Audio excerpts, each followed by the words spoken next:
Hey, good evening, real progressives. How are you doing? This is Tatsu doing a little first look at WikiLeaks Vault 7. So I wanted to not just provide some of the initial findings here, but try to provide some context as to what the implications are. And I think for an activist, maybe this doesn't really change your worldview, because we all kind of knew that all of this was happening. And so, yeah, the question is, with this information, what do we do about it? Now, Arn yesterday spoke a little bit on that because he's an activist. He's our on the street, on fire, hit the pavement kind of guy. While I'm more of a researcher and technical person. So, but I think it's important to know exactly what's going on. So this is more educational, and this will allow you to know, how you should conduct yourselves in your devices. And in fact, I actually usually put pieces of tape on my cameras. They fall off every so often, but so let's just get into it. I'm not sure if I should go to a browser here or the slides. Maybe I'll do the slides today because I think they're kind of interesting. So what I did last night when I got home was I just rummaged through all of the files, and if I can show. So I've downloaded this to my computer, right? You can look at this online at wikileaks.org, or you can just grab the zip file, the 7-zip file, and uncompress it. What you get, and I should switch to Firefox here. If you go to your 0, that's kind of where it begins. You got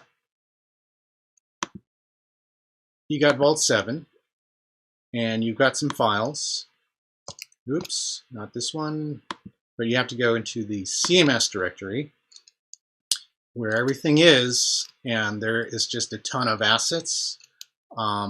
It's taking a little bit of time here to load because it's so big. So I hope the Mac isn't crashing. Okay. So I'm gonna go through today. I think my Firefox just died or something. I went through all the images. Okay. Now this is just the last page. It's not even in the assets actually, but what we have is an org chart, and out of the this is what's in Vault 7, and let's not forget that this is 1% of the entire data dump. So, my friend Kelly told me that today. Actually, WikiLeaks posted that on their Twitter. So this is a very minuscule amount that they have. If you thought the Podesta emails were kind of overwhelming in scope, this is huge. So out of this list here, let's go to this org chart. We see DI, Director of Intelligence, Digital Innovation, Operations, Science and Technology Support.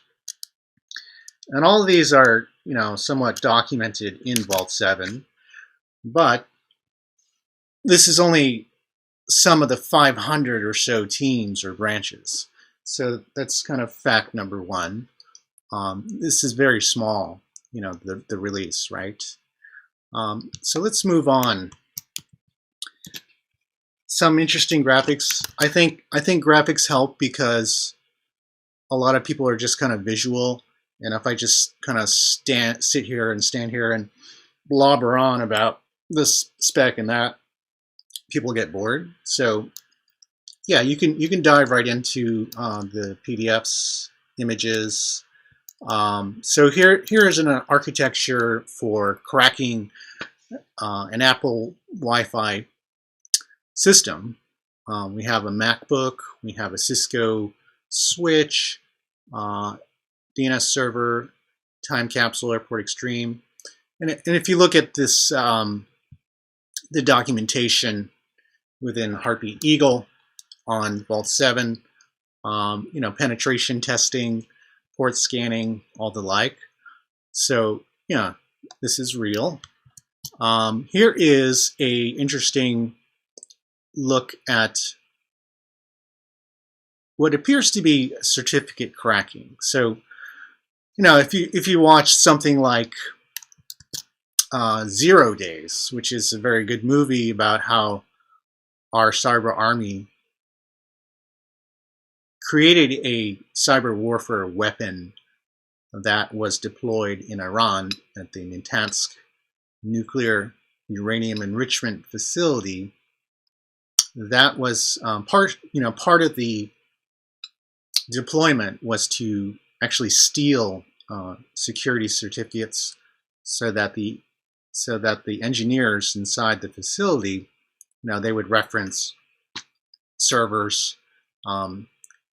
There's this key handshake that's what we call it. And so when your system talks to another server, they present the certificate first, and it says, "Yes, I am me," and this person behind me says, "I am me," whether it's GoDaddy or Network Solutions or whatever. So, and there can be intermediary authorities down the chain that will give you that nice padlock symbol in your web browser and stuff. So here's an engineer looking at the exported selected packets from that. Maybe they're trying to recreate the certificate. I don't quite know, actually. But surely we know from our attack on Iran that US, CIA, cyber army do steal certificates. They do fake the authenticity of servers so that people fall into our traps, right? Let me just grab this power cord. All right, moving on. We have a Siemens VoIP phone, so voice over IP phone. And I don't think I have these other documents in here. But what I also saw were manuals, confidential manuals on system-on-chip designs for common VoIP phones. So, this is a screenshot that an engineer made to hack a Siemens system, but they also had proprietary, confidential technical specifications on the chips inside the phones, and these are sort of generic off-the-shelf chips that any VoIP phone manufacturer could buy and put into their phones. So so basically hacking phones, right? VoIP phones. iOS exploits. So this is kind of an interesting table because this represents kind of a look at this sausage making from a project management side. Remember that original graph where you had the organizational chart. There are a lot of teams. They've managed all of their workflow or project management through a tool that I actually use called Confluence. I'm not sure. Usually it's a cloud platform, but maybe they had an in-house version of it. So this is just a tracking database for publicly known iOS exploits, and I have to say, like, the teams here, they're not like entirely, I would say, innovative. They collected and hoarded on the black market and also just publicly known vulnerabilities and tried to work on them. That's pretty much their MO. But they have many techniques, right, ranging from fake security certificates or reverse engineering certificates, working with known exploits. and the like. So let's just keep going. This is just a specification for kernel mode executions, and that's the core part of the operating system.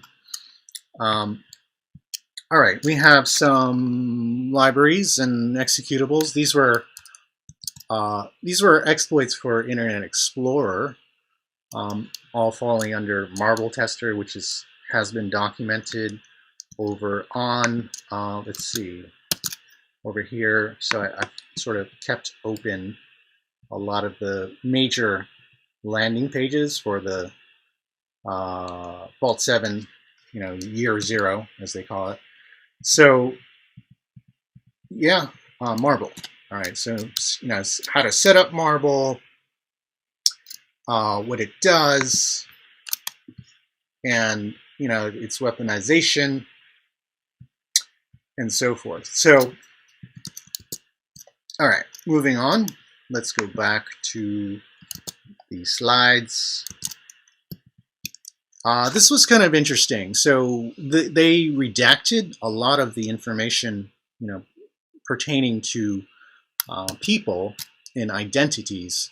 So if there was a developer's name, they markered that out. I'm saying WikiLeaks did, and also a lot of identifying information, like a developer had a unique identifier for his developer program account, whether it be at Apple or something like that, or Microsoft. That was crossed out, but this was not crossed out. And interestingly enough, so this is a command that you can run on any Linux machine called TCP dump. And what TCP dump does is it traces and logs all the packets coming and going to a target destination address. So and we see the originating address is a 181.28.148.254, and I like to do this thing where you can just do a quick GeoIP. Can I get that for you? Yes, I can. So what it turns up is some IP address in Buenos Aires, Argentina. I don't know if they were targeting this IP or they actually had a shop down there. With the documentation for Vault 7, WikiLeaks' own editorial about it states that they had teams abroad. I can't remember which countries at the moment. So let's go further.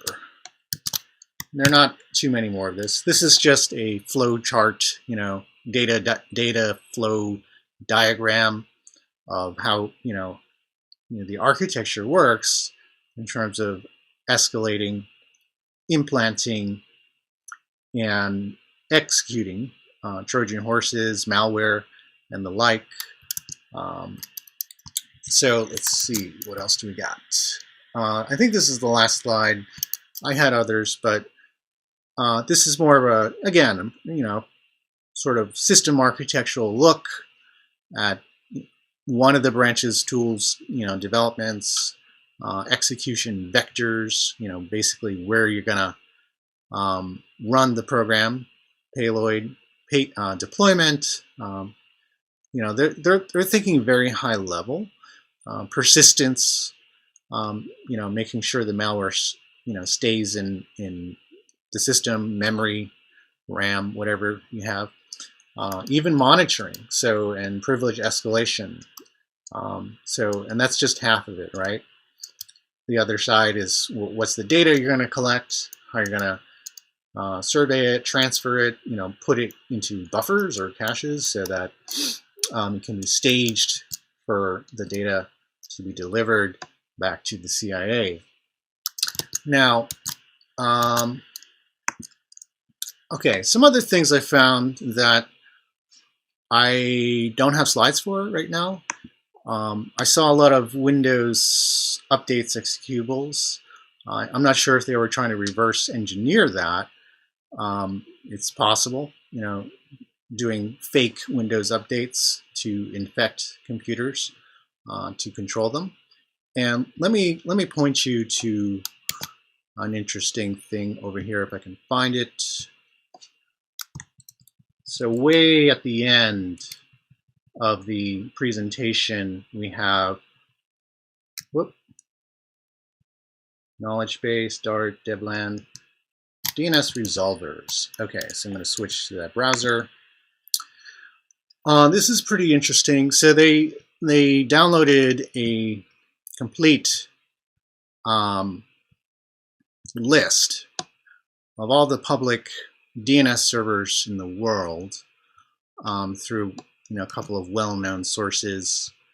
And why would they want DNS resolvers? DNS, if you don't know, it changes the numerical IP of a machine on the internet to a common canonical name, right? So 1.2.192.168.1.1 equals duckduckgo.com or something like that, right? So if you had the ability to push out a fake DNS server, you could reroute traffic to any machine you wanted. For example, if you are on Comcast and you just accept their default DNS server, how do you know?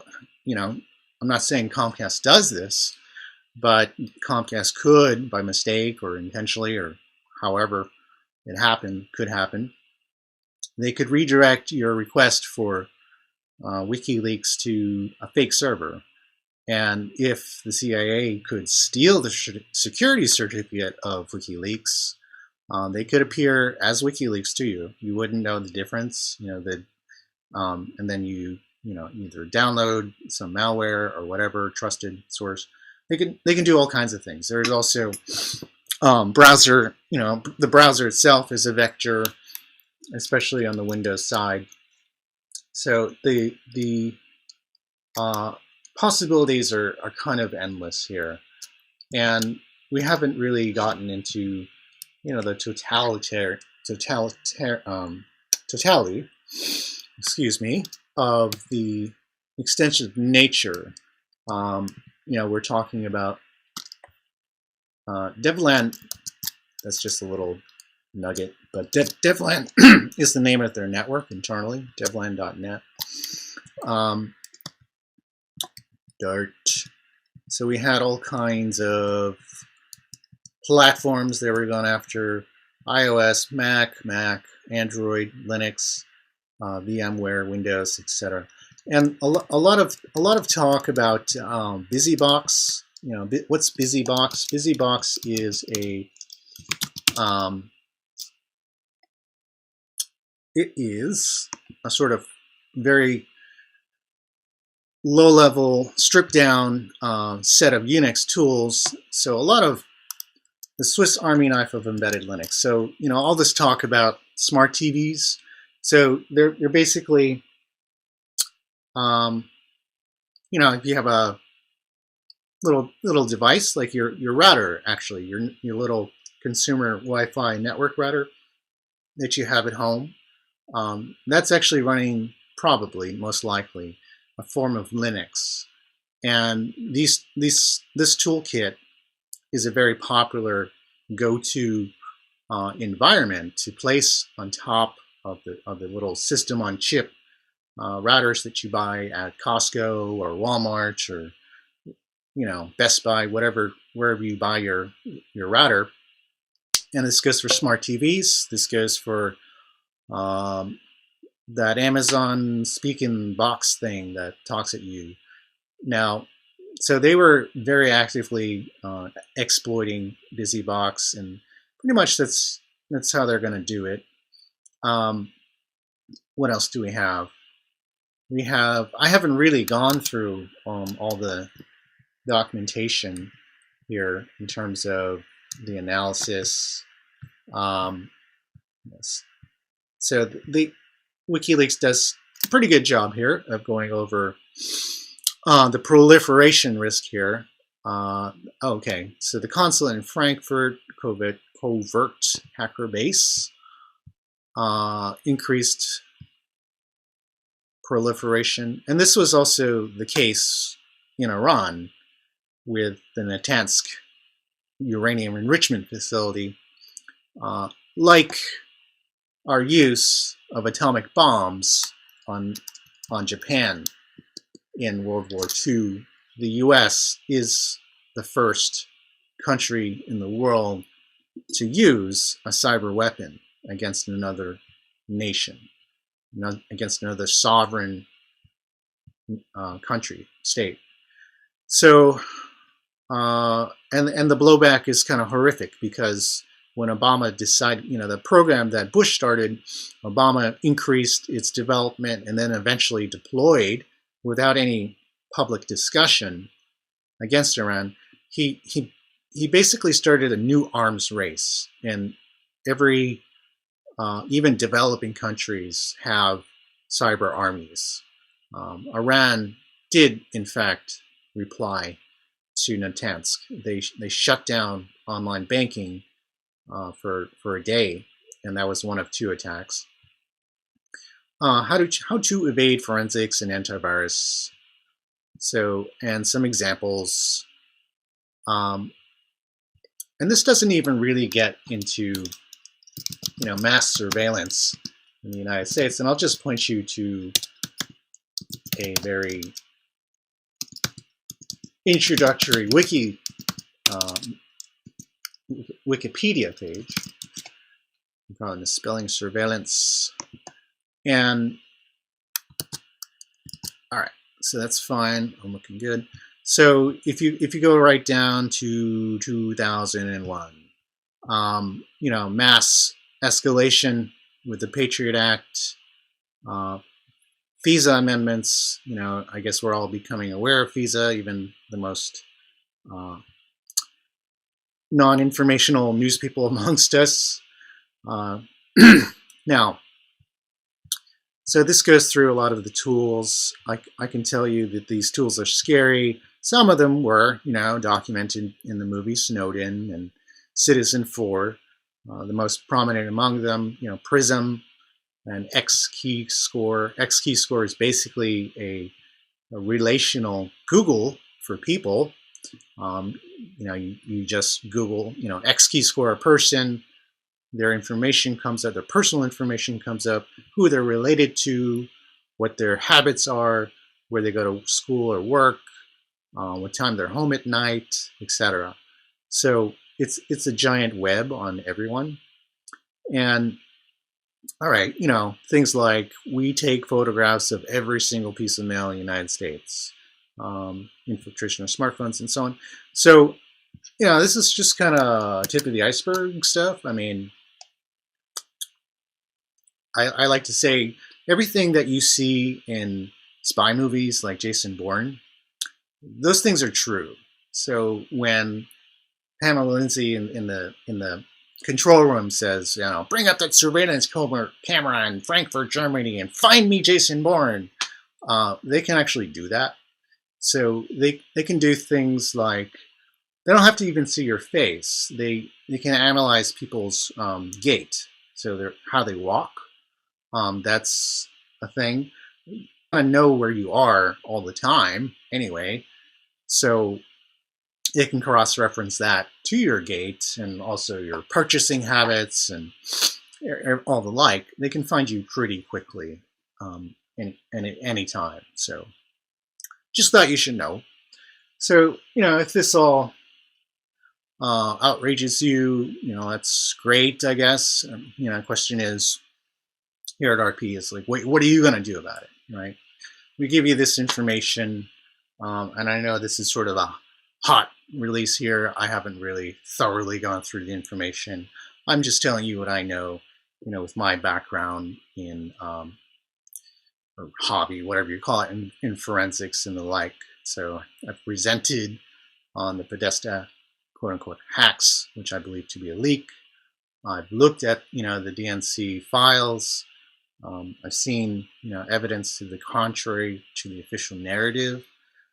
things like Mac files being on so-called PC servers and stuff. I don't understand how that happens. How do you get a omnigraphal flowchart diagram, which only exists as a program on Mac, on a Windows machine? I don't know.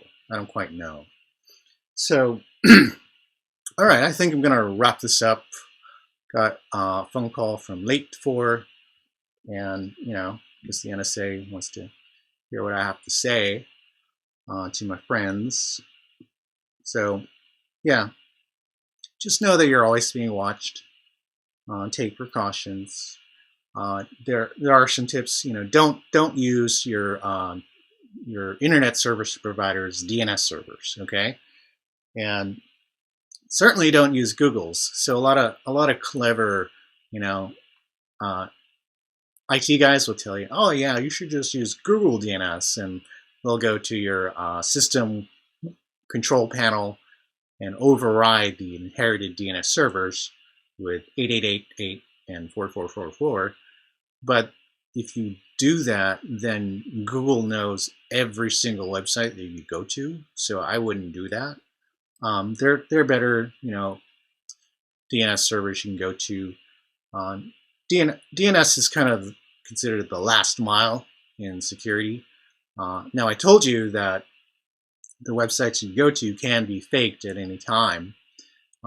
It's not really brute force, guessing of the encryption behind the security, that happens when you exchange key information with the security cert and all that. So it's just faking the cert in the first place, right? And then faking the server after. So you never know what you're looking at, quite honestly, on the internet. If it's really real or not. Can they tap in to your real communications? Probably.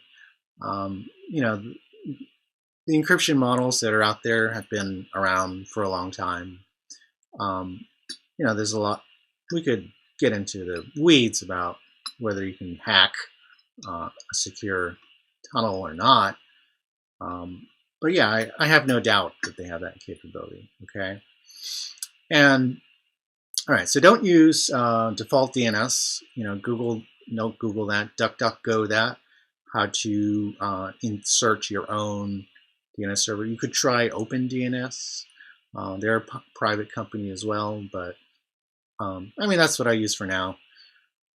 You could, definitely put tape over the cameras. I have this piece of tape that I put on all the time. Might as well go back to me. And do it on your cell phones, on your microphone. If you don't want them to listen on you, what you could do is just grab something like this. This is just a cord for a headphone, and you could just plug it in like this, and the microphone is cut off on your internal, the internal one, and so they can't listen to you ostensibly. Nothing is secure. Okay, so WhatsApp, Signal from OpenWhisper, which Snowden himself kind of recommended. The exploits have escalated to the point where they're bypassing the whole, key generation in the encryption tunnel. They're bypassing that in the operating system of Android, maybe even iOS.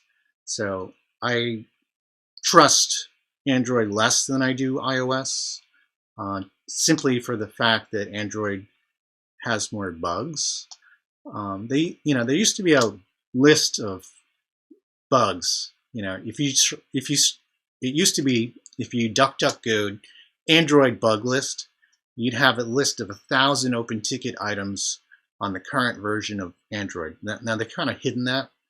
That was a good move on their part, because Apple doesn't really have a public list of their bugs, but it was pretty frightening. And obviously, Android devices don't get patched as much as Apple devices do. Now, can you trust Apple? No. you can't trust any of these big manufacturers. And so I don't know. I'm sorry, I'm not really checking in on the comments. Maybe. Do you have any questions out there? I hope. Whoop, I'm gonna have to pull this up on my. Maybe I'll pull it up on my phone, my insecure phone. Boom, ba, bum. Who's live now? Who's live? Let's see. Oh, I'm live. It's me. All right. Got any comments for me? 58 comments. Free Assange, DuckDuckGo. What's a better server? So Sandy Dig, you could try OpenDNS. Just find them on the internet. And are you going to cover the next parts? I guess I'll try. It's a, today it didn't really take a lot of work. I think the best part for me was just going through downloading it and then just being able to rifle through all the images in 20 minutes, basically. Are flip phones better? I was thinking about that. I don't know. Frankly, I don't know. I'm having a lot of weird issues with my phone. It takes a really long time to generate calls right now. Like my calls drop like crazy when I call certain people from not cell phones, but other, it takes a really long time to get the connection going. And I'm like, what the hell is going on? I mean, this is crazy. Anything that stands out as really bad for us. So, yeah. I might remediate my own personal issues by something I don't want to say online, because then I give them the upper hand, right? So you can contact me if you want to know what I'm thinking about. Anything that stands out is really bad for us. I mean, all of this is really bad for us, right? We haven't gotten into the scary stuff. I mean, like, did you know your Wi-Fi router can actually give a 3D topographical map of the room that you're sitting in? This is sort of just a proof of concept yet so far, but the radios being, and you have all kind of radios. You have a radio, you have 2, 3, 4 radios in here, plus a GPS. You have a Bluetooth radio, you have a 2.4 gigahertz and 5 gigahertz Wi-Fi radios. So that's 3 plus your GPS.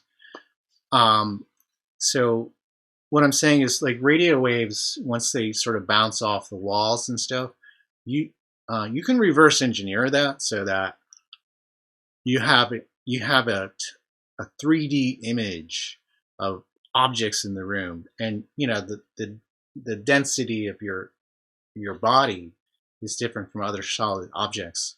So some scientists have proven that they can see if you're lying down or standing up if they've hacked into your router. So I mean, it's not in here, but, and I don't know if that would actually be useful to the CIA, but I don't know. I think we all should just get in the habit of like turning off devices when we're not using them. That's pretty much like the only certain security measure you can take. So you can put tape over the cameras. You can deaden your microphone. That'll. I might just like buy or just find a dead pair of headphones and just cut off the cable and just keep this plugged in. This is a 4-ring connector. No, it's not. This one is not. But if you have the one that has like 4 rings, it's called TRRS. That the 4th ring is for a microphone, so that is what would kill your mic on your phone, and that should work for Android. And keep it in a microwave. I don't know.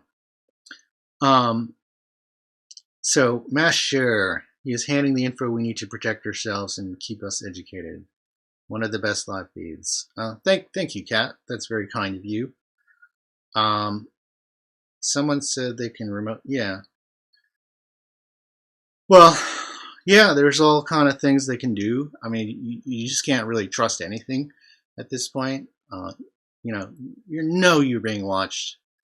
You know, I have the attitude that, and I do take precautions. I actually encrypt my DNS traffic, so that DNS last mile security that I was talking about.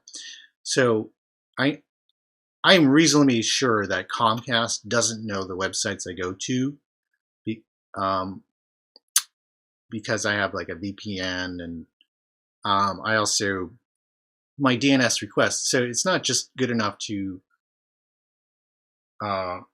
you gotta, I don't know. There's all kind of stuff you gotta cover your tracks, and you can't do that completely. So all right. Well, any last things here? Matt's joined. I sell these little plug charms for your phone, Sandy says. All right, that's cool. You can make your own too, just right. I hope that was helpful. I hope you get a sort of overview of what's in Vault 7 Year 0, and I'm sure there'll be tons of stuff coming out, but it's just going to be more of the same crap. They've got hooks into pretty much anything that runs on electricity at this point. And I didn't talk about, Internet of Things extensions of these type of hacks.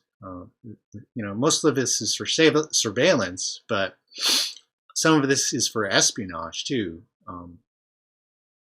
The nuclear enrichment, uranium enrichment hack was international espionage. It was sabotage. They destroyed things, and that's the new age of war. So they're literally killing people.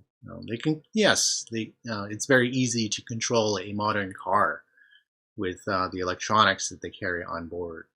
You might want to drive an older one.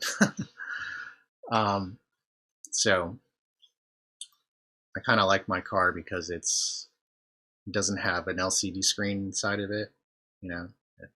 Someone asked me once, "Hey, can you play an iPod in your car, Tatsu?" And I was like, "No, it's a real car. It's not an iPod on wheels. I'm sorry." So, but maybe I'm just being an old man.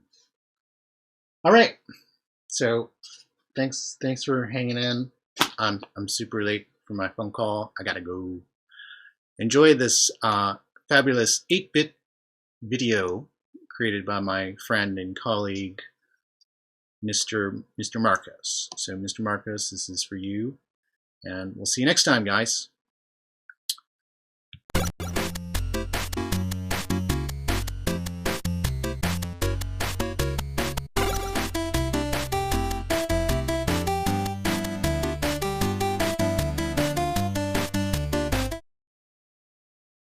Oh yeah, don't forget to subscribe to our YouTube channel and give us some money on Patreon, please. This is a lot of work. I kind of deserve it. Really. No, I'm just kidding. Or am I kidding? I don't know. See you guys. Bye.